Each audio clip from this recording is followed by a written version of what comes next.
Israel undoubtedly has the right to self-defense.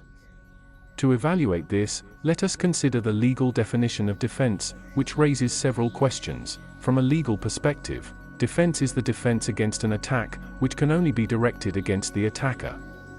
Self-defense is an example of a defensive measure and is defined as the defense necessary to repel a current unlawful attack. There is also preemptive defense, which involves taking preventive measures to prevent or stop potential attacks. In this case, we are faced with two types of defense: 1. Defense against a current attack. 2. Preventive measures to ward off an imminent threat. In both cases, a current attack or imminent threat is required. Hamas undoubtedly launched an attack on Israel on October 7. Preventive measures to avert a possible threat failed or were made impossible by the withdrawal of troops from the border region a few days earlier. Therefore, the second type of defense is eliminated.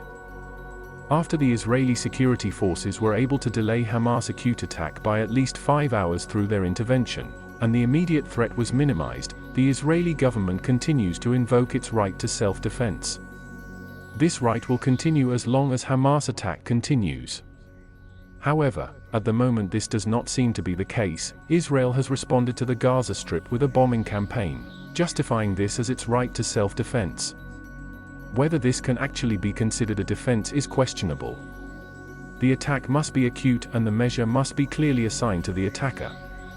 Since both Israel and Hamas claim self-defense and respond with force, it is difficult to judge whether it is attack or defense, as both sides claim the same right.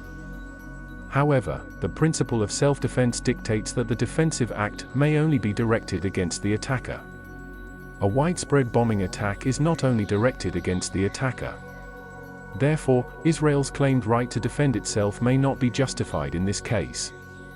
A targeted invasion of the Gaza Strip to specifically combat Hamas, and only that, could actually be seen as a defensive measure.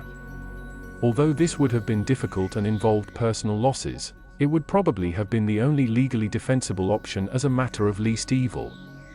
The Israeli government's current approach raises questions about the legitimacy of its defense claims and changes the perception in the region, especially for Israel, from one of victim to perpetrator, which in turn plays into the hands of Hamas.